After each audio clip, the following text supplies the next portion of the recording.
Well, meantime, the Trump administration ramping up efforts to arrest and deport Haitian migrants after recently terminating that group's temporary protected status. It's a designation that dates back to 2010 after devastating earthquakes rocked Haiti that year. Hundreds of thousands of people who have been in the U.S. now for years will be impacted by this move after the Supreme Court ruled to allow the administration to end TPS programs for both Haitians and Syrians. So I'd like to welcome an immigration attorney and chair of the Haitian Bridge Alliance, Alan Orr. Alan, thank you so much for your time today. First of all, there's a lot of confusion, there's a lot of fear in the Haitian immigrant community right now. What are the potential immediate implications? What are you telling your clients?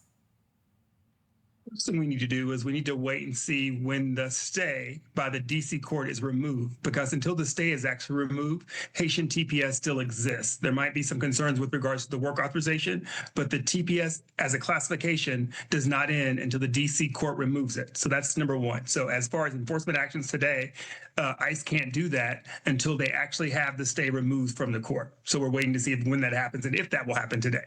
All right, so Alan, there's word that the government's plan includes a specific focus on Ohio. As you know, that is where Haitian communities have already been targeted by President Trump, by conservatives. That dates back to the 2024 campaign. Let's take a look back at that infamous clip now from the president's debate with former Vice President Kamala Harris. In Springfield, they're eating the dogs, the people that came in. They're eating the cats. They're eating the pets of the people that live there. All right, so Alan, what do you think the situation could look like in Ohio specifically? So I think we need to look broader than just Ohio, because Ohio is just one of the places. Miami would be a bigger place to look at in New York. So the concerns are high. The first issue we have is, how do you target someone who's Haitian? I mean, that's basically every Black person in any of these cities, because you can't really distinguish a person's nationality by the way they look. So that puts all Black people on the map and sort of knowing their rights. So those are number one concerns: know your rights and be able to carry the documents to show you're in the United States, either as a citizen or as someone who's here on a visitor's visa.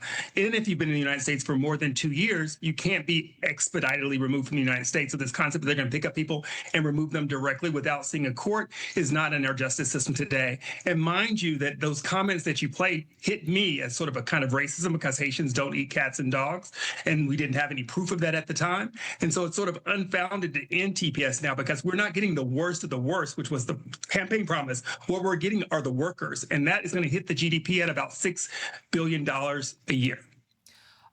So, Alan, Haiti is the poorest country in the Western Hemisphere. Large parts of that Caribbean nation are controlled by gangs. Our own government has issued do not travel alerts for Haiti multiple times. That is just in June and July alone. So my question for you, what kind of political and humanitarian challenges could result if there is an uptick in deportations to Haiti? It's uncertain that it will lead to death and additional crime, because generally when people are returned, they become sitting targets because they're at an airport, and that's where people know they might have some money or some goods, and they're sort of targeted to sort of hit those individuals.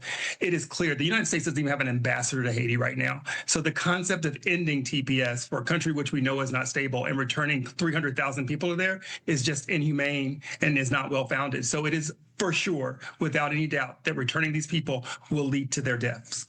And my last question for you, and I know you touched on this in the first answer, but it is possible that this enforcement, which is said to be targeting Haitian migrants specifically, it's possible it could start as early as this week. Do you think we'll see that happen? Absolutely. So right now, our administration is looking at getting deportation numbers, which is also not the promise. So we've already seen some enforcement at airports this weekend for people who are undocumented, not necessarily Haitians, but across the board. So the number is to remove as many people by the midterms, I believe, to sort of have a concept to say we did a promise. But that's not winning the American people. And I also think a lot of these economies, Haitian TPS workers are the biggest people who sort of staff healthcare facilities right now, and they're going to be removed from the labor force. And these communities are going to really feel that, as well as the tax dollars dollars, and the rents and the rental cars and all the things in those economies are going to be decreased. This is another example of how COVID shrunk our economy, and ending TPS shrinks our economy because they did have a status, and now we're taking away from them. They're not undocumented individuals. Yeah, this will definitely have ripple effects, absolutely. Immigration attorney Alan Orr, thank you so much for your time. Thanks for having me.